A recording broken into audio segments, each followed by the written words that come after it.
of wind power versus fossil fuels. And there's a great website called Climate Depot, climatedepot.com, and it's run by Marc Morano.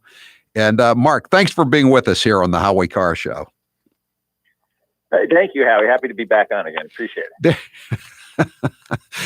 I mean, if I didn't have at least one relative in Texas, I'd be more amused by this than I am, Marc. But why? Tell us, what's the reality here? Whose fault is this? What's going on in Texas with the the failure of the electrical grid system? Well, that's the question to start with. Great question.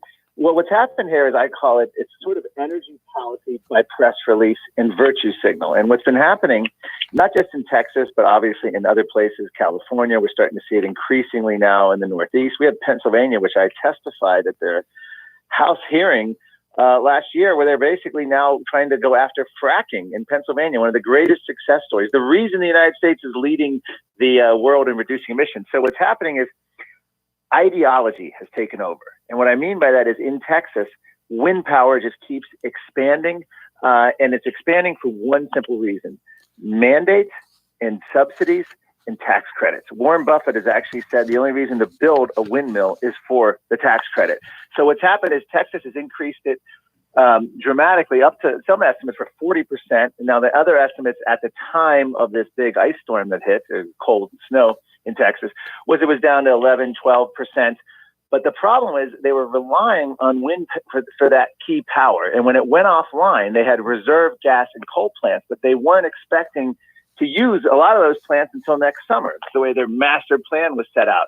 So a few of those actually failed because they had to start them up from scratch instead of having reliable fossil fuel energy going from the start. So that's how we're getting sort of two stories out of Texas. No, it was the fossil fuels, and no, it wasn't wind. And then the flip side of that is it absolutely was wind in the end. And I have some more information on that as well. But Marc, it's why would the blame game right now? The Texas government, state government, is controlled by Republicans. The legislature, the statewide officers. Why were they eschewing traditional Texas fuels like coal and oil and natural gas? It's called having your cake and eat it too. So they still had oil and gas and all that. But the problem is it's just so easy to virtue signal. And both Governor Perry, Governor Abbott, Republican governors fell prey to this. Even when Rick Perry was energy secretary, he always bragged about how the Texas was natural for wind and is one of the biggest wind users in the country, and which is fine if you have it as a sort of on the side as a support. But the problem is Texas relied on it, and they relied on it at exactly the wrong time during the winter. I'm looking at the story you just put out. 6 coal-fired power stations have closed in the last 3 years. 2 more are scheduled to shut in the next few years.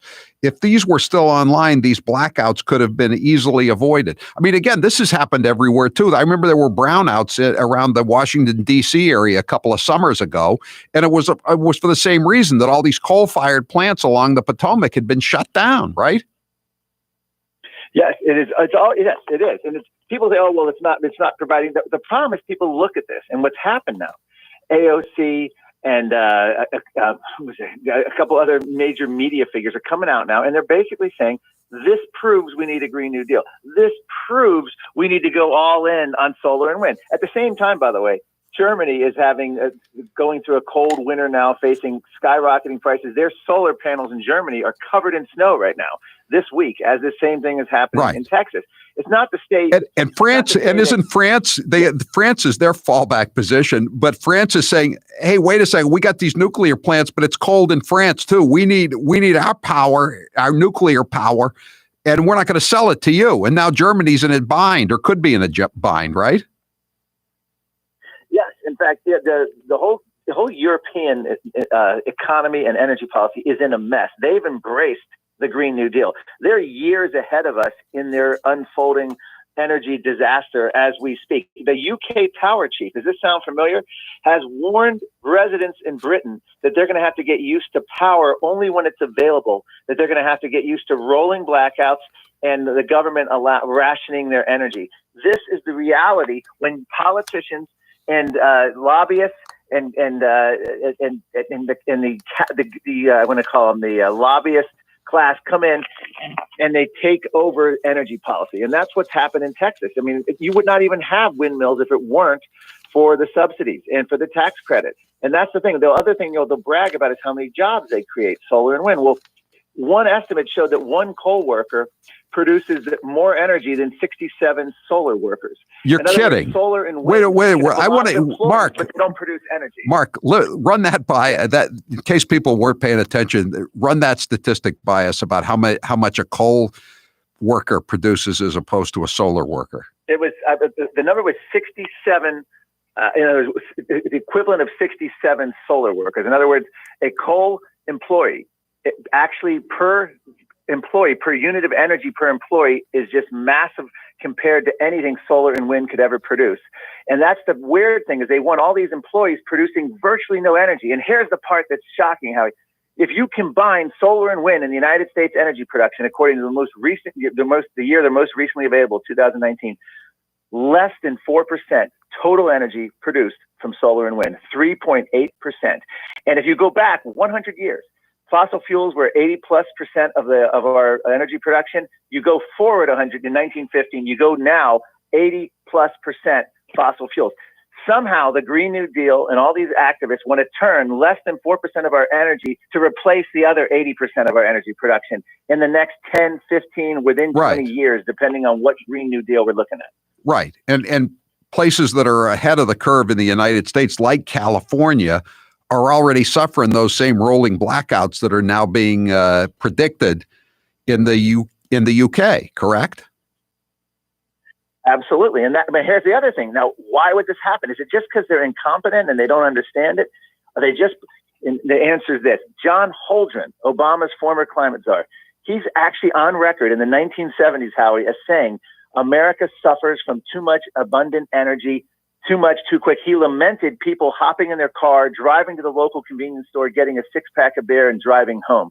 This is a war on people being free, on people being productive. It's a war on the economy. When I go to these UN conferences, they talk about planned recessions to fight global warming. One of the best ways to create a recession is energy shortages. We've seen it now with the COVID lockdowns when they shut down industry and you have recessions, emissions go down. That's part of their goal. They're actually so worried of a climate emergency that they're willing to reshape American life. And that's what the UN has openly said. They seek a centralized transformation that will make life on planet Earth very different. And we are going through the growing pains of that right now. Energy shortages are step one in order to make this new central transformation in order to face a climate emergency, an alleged climate emergency. Well, I'm sure you saw what happened in Massachusetts a couple of weeks ago. The so-called undersecretary for climate change was caught at a conference with Vermont hippies, Bernie Sanders types, saying that he had to break our will, the will of, as he put it, senior citizens and the people on fixed incomes and the people next door, break our will and turn the screws on them. This is a guy with a private pilot's license, Mark. A private, and he wants us to stop driving our Yugos or something. It's true. Yeah. In fact, he was forced to resign once the outcry came. But the damage was done. He actually said it, break the will, turn the screws on ordinary people. And here's his reasoning: to force changes in their consumption of heating fuels and gasoline. This is what I'm getting at. Behind the scenes and in front of the scenes, I mean, they openly say it. They want to change human behavior. Think of the COVID lockdowns. They wanted to change human behavior. Well, the same thing, if you're facing a viral emergency, that easily morphs to a climate emergency. I'll give you airline. This is a shocker. They've shut down essentially most airline travel for people. Of course, Bill Gates goes out and buys bidding on a multi-billion-dollar private jet company transport service. $4.7 billion. Climate activists now are openly calling for, in a climate emergency, we will only be able to fly when it's, quote, morally justifiable, unquote.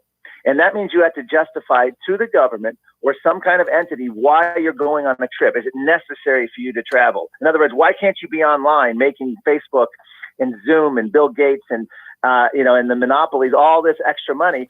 Why do you need to fly? That's what we're facing here with as they morph from a COVID lockdown to a climate lockdown, and that's what they're openly talking about. John Kerry has actually said the parallels between COVID and climate are eerie, and it all goes back to Texas. The first step in this is to make people suffer, change their lifestyles, cut back on their consumption. And what a better way than rolling blackouts and energy shortages and higher energy costs, which is really what the Green New Deal is all about. I don't see this as a winning electoral strategy in Texas or anywhere else, though. Do you? Good question. It's not, and not one that's actually implemented. Now, they will point to polling data and they'll say, well, people were willing to pay more. But when you actually look at the polling data, it's ridiculous. People might be willing to pay up to like $10 a month more or $8 a month or $3. It's ridiculously low amounts, not anything on scale in order to fight climate change. Because a lot of people have been brainwashed enough to think that, but there's no way the actual reality of what they're doing will sell. Now, it does sell in theory, especially to young people who want to skip school and protest climate. It sounds great that they're out there saving the planet and they're shutting down coal plants. And, we had NASA's lead global warming scientist a few years ago get arrested half a dozen times protesting global warming. He was taken away in handcuffs. This was a guy who was supposed to be in charge of dispassionately looking at temperature trends. We had hardcore activists in charge at NASA, and still do. His replacements were not much better. This is what we're dealing with. So it's an ideology that's infected government, and Republicans generally are too timid to fight back. Oh, I know, it's terrible. And again, I want to read this. It's in your story, and it's in the Wall Street Journal in the editorial. Texas electricity generation from wind farms slid from 42% last week to 8% this week. Because the weather changed. Yeah, you can't. Yeah. If you're going to rely on the weather, whether you're going to have a comfortable life or a job or food, you're in deep trouble. It's true. And now I saw on social media, you'll see people posting a picture of Antarctica, and then Antarctica, it shows, I think it's 6 windmills powering some building in some station in Antarctica, and they're like, look, the windmills here didn't freeze. Now you can put heaters in, you can do all kinds of things, but here's the problem. The 6 windmills they showed in the picture were likely just powering that one building, and it probably had diesel generator backup. It probably also had solar panels. The point is, windmills don't produce that kind of energy. And here's the real kicker, Howie. We are trading energy dominance. Under President Trump, we had the highest we were the world's leading oil and gas producer, and we had more energy exports and imports for the first time since Harry S. Truman was president in 1952. We are now going to be turning all that in as Biden shutting down fracking, mining, drilling. And all of it means is we're going to be reliant on China for heavy rare earth minerals. They own 90% of the world's cobalt and other rare earth minerals. So we're going to be doing all of that to make electric car batteries and windmills and solar panels that don't produce the energy that fossil fuels do. So it's a lose-lose-lose proposition, but we are all in for the next 2 years anyway. We'll see what happens in 2020. Marc Morano, climatedepot.com is a great site, and we're going to tweet out this story. Claim wind power failure not main culprit in Texas blackout reality check. Oh, yes, it was. Thank you for being with us, and we'll tweet out your story. It's a great story. Thank you, Marc Morano, climatedepot.com. Last summer, I had a dental emergency, and where did I go? Perfect Smiles. I've said this before, but was reminded of what a perfectionist Dr. Houghton is. He is a veneer engineer and a world-class dental artist. Being on TV, it's important that I look my best. Dr. Houghton did that for me, and he can do it for you too. We're in a climate right now where a lot of people don't want to go into the city for different reasons. Perfect Smiles, however, is conveniently located right off the interstate highway in Nashua, New Hampshire. Parking is plentiful. Parking is free. I was impressed to see all the state-of-the-art safety protocols they've taken since the virus, and in fact, many of them make the dental experience more pleasurable, more pleasant than it used to be, believe it or not. You'll feel safe and comfortable and confident when you visit Perfect Smiles. To see for yourself and get your perfect smile, call 1-844-A-PERFECT-SMILE or go to HowieCarrShow.com and click on the Perfect Smiles banner. You can't cut back on dental care, or it's gonna lead to big problems down the road. And so check out PerfectSmiles.com. You can also see my video at PerfectSmiles.com. Perfect Smiles. Change your smile, change your life. I'm Howie Carr. Fighting the fake news, one former Democrat stenographer with a press pass at a time. It's Howie.